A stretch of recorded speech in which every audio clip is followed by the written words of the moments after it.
ممنوع ده لقراءة القرآن لك حائزة په حالت حیض دغه شانته روایت د عمر فاروق رضی الله عنه نم نقل شوی دی. قال حدثنا ابراهيم بن محمد الشيرفي الى اخره عن عبيدة قال كان عمر رضي الله عنه يكره ان يقرا القران وهو جنوب او په حالت د جنابت کې مکروه غنه د قران پاک تلاوت. وبه قال حدثنا فهد الى اخره قال حدثنا الاعمش فذكر مثله باسناده وهذا عندنا اولى من قول ابن عباس رضي الله عنهما لما قد وافقه مما قد رويناه عن رسول الله صلى الله عليه وسلم في حديث علي بن ابي طالب وابن عمر وابي موسى مالك بن عباده رضي الله عنهم وقول ابي حنيفه وابي يوسف ومحمد بن الحسن. د ټولو مسلک او مذهب دا ده چې هر قسم اذکار په شمول د سلام او جواب سلام په حالت الحدث حدث صغرا او کبرا کې ویل جایز دي علاوه د قران د تلاوت نه په حدث اکبر کې. وقد روي عن ابن عباس رضي الله عنهما ايضا ما يدل على خلاف ما رواه نافع عنه في حديث محمد بن ثابت الذي ذكرناه فيما د باب په اول کې د ابن عباس روایت راغلی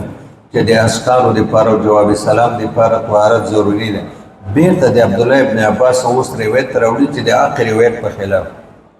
نو چراوی بیرته بل روایت او بل قول او بل فتوا او عمل د روایت خلاف په خدا معنی چې مخکې سره منسوخ شو غنل. قال حدثنا يونس الى اخره عن ابن عباس رضي الله عنهما ان رسول الله صلى الله عليه وسلم خرج من الخلاء فطعم فقيل له الا تتوضا فقال اني لا اريد ان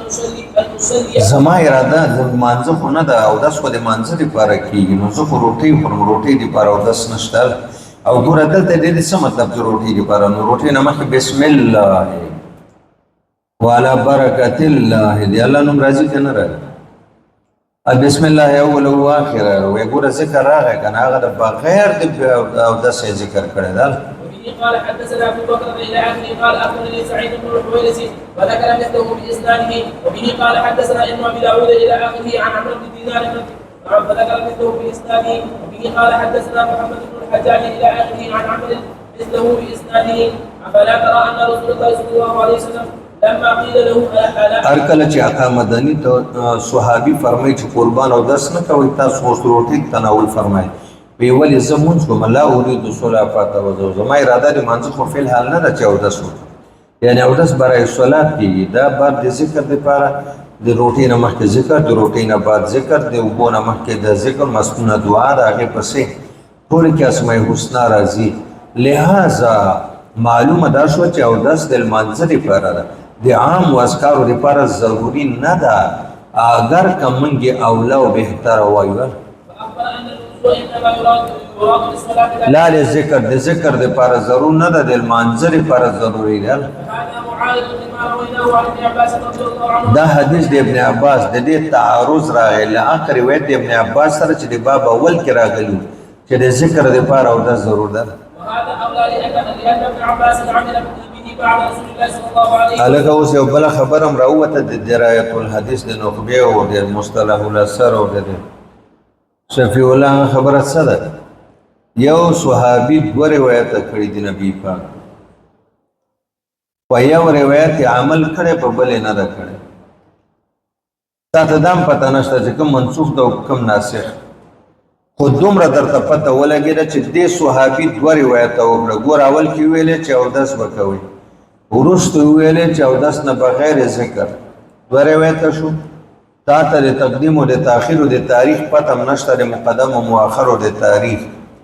خو دومره درته پته ده چې په دې دویم روایت ابن عباس عمل کړی د اذکارو دپاره اودس نه ده کړی خو معلومه دا شوه چې کم حدیث باندې راوي په خپل عمل کړی ده دا به معمول او چې په کم روایت باندې راوي په خپل عمل نه یې کړی هغه به متروک نو د باب اول کې چې کوم روایت په متروک العمل شو او دلته چې کوم روایت راغی چې ذکر دپاره اودس ضروري نه ده دا معمول عمل وکړي. فدل عمله به على انه هو الناسخ فان عارض في ذلك معارض بما واوره کنه اوس دلته یو سوال راځي او د هغه سوال څلور جوابونه ذکر کړي ماذا اسانه نه ده پوهاوي ده سوال یو ده سوال څوک کوي هغه خلک یې په مونږ کوي چې څوک د اذکارو دپاره اودس ضروري وي عارض معنا معارض او معترض او سائل که سوال وکي خلاصه د سوال دار چې عائشی بیبی نه روایت ده د فریق ثالث د دریم ډله منصوب جمهور فریق ثالثو او دی په استدلال کې پیش کړی چې کان رسول الله یذکر الله علی کل احیانه دا خو منګه پیش من فریق ثالث دو فریق مخ کې دي چې آقا مدنی په هر حین کې ذکر کو یو حین د احیانونه حالت الحدث نه د مور بیبي روایت نه معلومیږي چې د اذکارو د پاره او د ضرور نه ده دا د مستدل د جمهور ده معترض دغه ځین اعتراض شروع کړ چې د امدغه مور بیبي عائشه بینه د خپل روایت په خلاف یو بل روایت را نقل شوی شیخ صاحب یو بل روایت را نقل ده او هغه کې فرمایي چې رسول الله مبارک په یو موقع د باتروم نه راووت او نه چې باتروم نه راووت او داسې و معلومه دا شوه چې حضور پاک چې ذکر علی کل احیانه کړي دا ځکه چې همیشه به آقا مدني په اوداسه کې ګرځېد څنګه به چې له باتروم راووت او داس به و نو چې کان رسول الله یذکر الله فی کل احیانه خو فی کل احیانه نبی پاک او داسه کې وکړ وای خد دې روایت د عائشې سره بد څه په یو روایت تاسو استدلال کوي مونږ ته وای نو دې روایت سره بد څه کوي چې باتوم راوت او داس به کو نو داس معنا دا چې هر وخت کې به محبوب او داسه کې ګرځیدل الله دې مونږ تاسو ته توفیق راکړي چې همیشه په داسه کې ولا رښتیا درته وای څو انسان ډیر ضعیف او کمزور ہے زه چې کله خو بیا اوداسه بالکل نه ګرځي دا به طور تحدیث بالنعمت او تاسو ته اور او عمل صحت غنیمت د اختنم خمسه قبل خم زه اوس دغه سه حالت نو اکثر بیا اوداسو وې دینه معلومیږي چې محبوب اوس دا سوال وشو که ونه شو د دې څلور جوابات دي ته دا سوال نقل کړه یو جواب نشاندهی درته کومل وبه قال حدثنا فهد الى اخره عن عائشه رضي الله عنها قالت ما اتى رسول الله صلى الله عليه وسلم الخلاء الا توزع حين يخرج منه وزوء او چرعو بوته داس او داس به وکړه کمانځه ته چار اندام قالو نو دغه خلق وی فریق اول و فریق ثانی والا هذا يدل على فساد ما رويتم دغه روایت دی عائشه به دلالت کوي په فساد دی اقر روایت چې تاسو نقل کړی دی عائشه معنا دې روایت سره د عائشه ابو مخ روایت مات شو ان رسول الله کان یذکر الله علی کل دا روایت دا خو زمون مستدل وی دا بل روایت باندې دا مات شو قیل له دا اول جواب د دې قائل د دغه اعتراض په جواب کې به مونږ وایو ما فی هذا دلیل علی ما ذکر دی عائشه ابو په دې خبره کې چې حضور په باتروم نه راووت او داس به کو دلیل نشتا استاسو د مدعی انه قد يجوز ان يكون كان يتوضا اذا خرج من الخلاء ولا يتوضا اذا بال دا به چې کله د غټه تقاضی نه د باتروم نه راووت او داس به کو او چې وړه تقاضا به کړي او داس به نه کوي یو احتمال پکې ده فيكون ذلك الحين حين حدث نو چې سړی وړو کې او داس مات نو دا بیا حالت الحدث شو کنه غټي به او دسینه پس به او داس کو وړي به او دسینه پس به یعنی وړو بولا نو قد کان یذکر الله فی چې بول به وړي کړي وینو هغه نه پس به ذکر کو فیکون معنا قول کان یذکر الله فی کل احیان ای فی حین طهارته و حدثه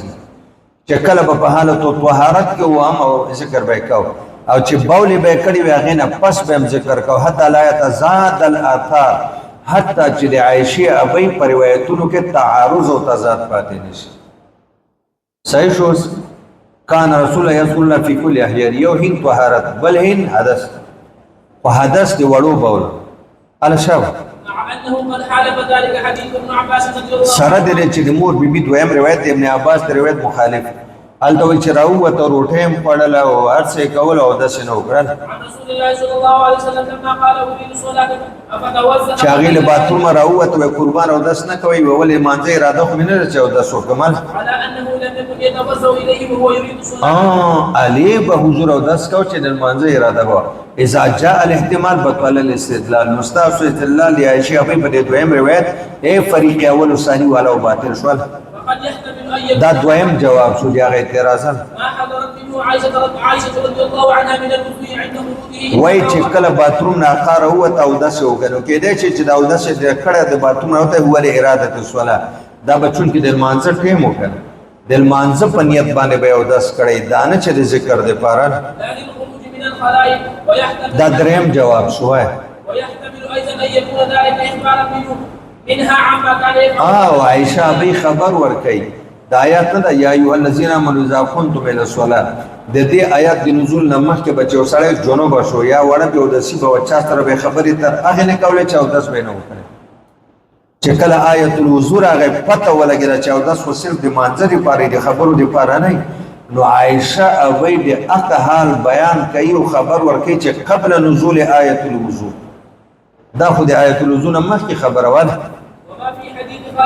خالد بن سلمة اخبارا منها هغه کې دا خبر راغله چې مخکې له نزول د دې آیت نه حضور په حالت الحدث کې چا سره خبرې نه کولې موږ به سلام واچو جواب به نه راغی ما كان يفعل بعد نزول الآية حتى يتفق ما روي عنه او بعد نزول الآیت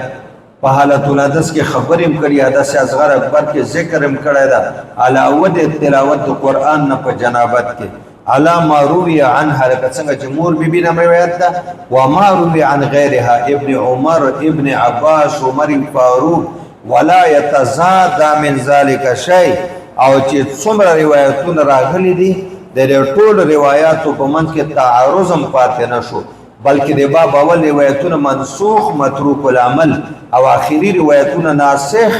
دا قابل عمل پاتې شو بس اللهم صل على محمد اللهم اتخذ